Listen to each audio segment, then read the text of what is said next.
Have you ever walked into a place so quiet, so still, that you couldn't tell if you were alone or being watched?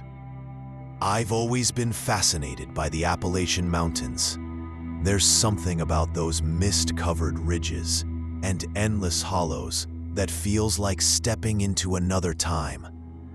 The beauty is undeniable, but beneath it runs an undercurrent, an eerie, unshakable feeling that you don't belong there for too long. One autumn afternoon, I convinced my friends, Megan and Tyler, to join me on a hike in the mountains of West Virginia.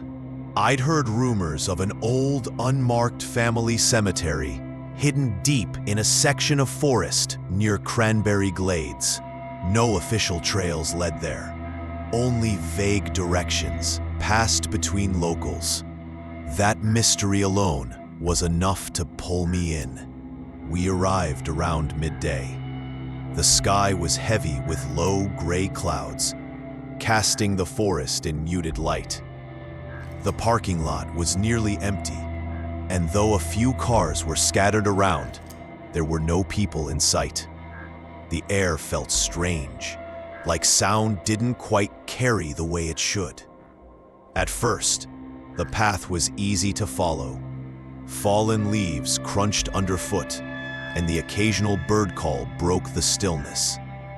But the deeper we went, the quieter it became. Even the wind seemed to stop. It wasn't just peaceful, it was unnatural.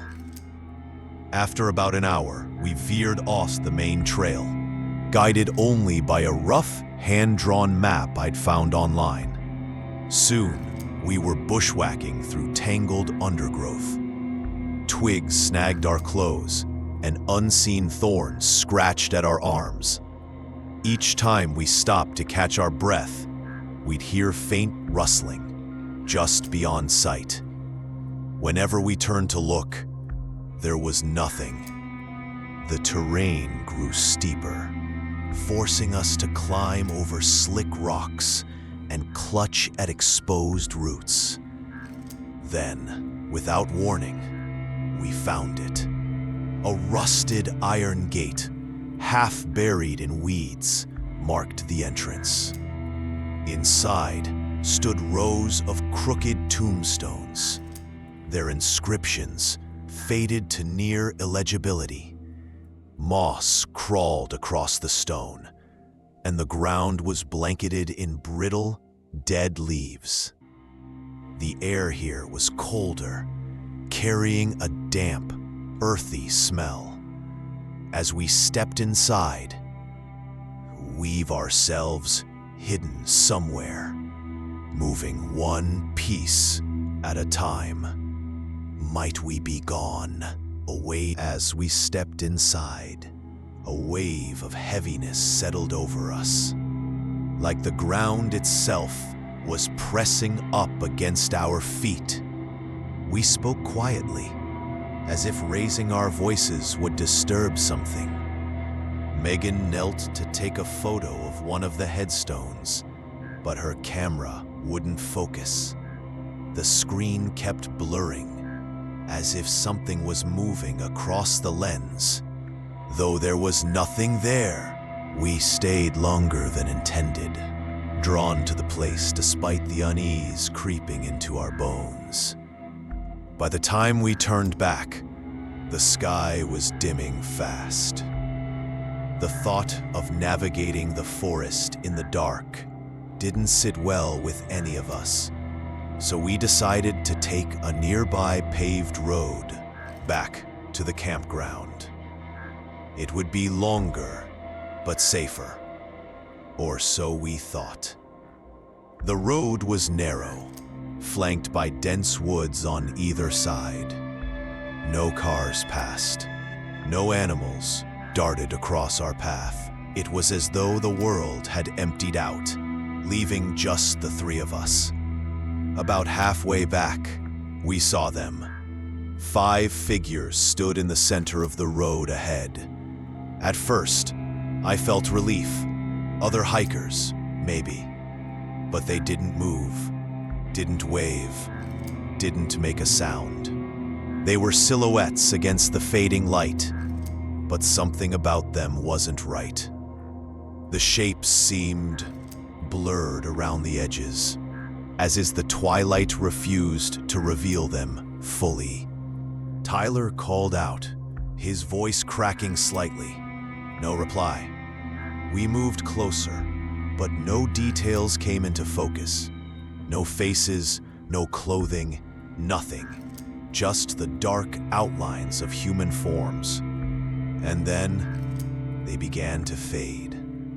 It wasn't like they stepped off the road or slipped into the trees. One by one, they simply flickered and vanished, as if they'd been nothing but smoke. We froze, staring at the empty stretch of asphalt. On one side was a steep drop into a shadowed valley. On the other, an almost vertical wall of rock. There was nowhere they could have gone. No sound, no movement, just gone. The three of us exchanged a look that said more than words ever could. We didn't talk about what we'd just seen. We just kept walking. Faster now, our footsteps unnaturally loud in the silence. Every few seconds, I glanced over my shoulder, half expecting to see those figures reappear. Because they did see us. The smell hit next. A faint, rotting scent, like damp leaves and old decay. It clung to the air for a few moments, then vanished just as suddenly as it came. None of us mentioned it. We didn't need to.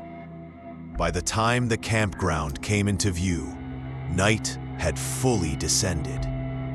But the sight brought no relief. Every campsite was empty. No flickering fires, no voices, not even a stray flashlight beam. Our car sat exactly where we'd left it. I've read about ghostly hikers in the Appalachians. Lantern lights that wander through the trees, strange gatherings in places where no living soul should be. I used to think they were just stories.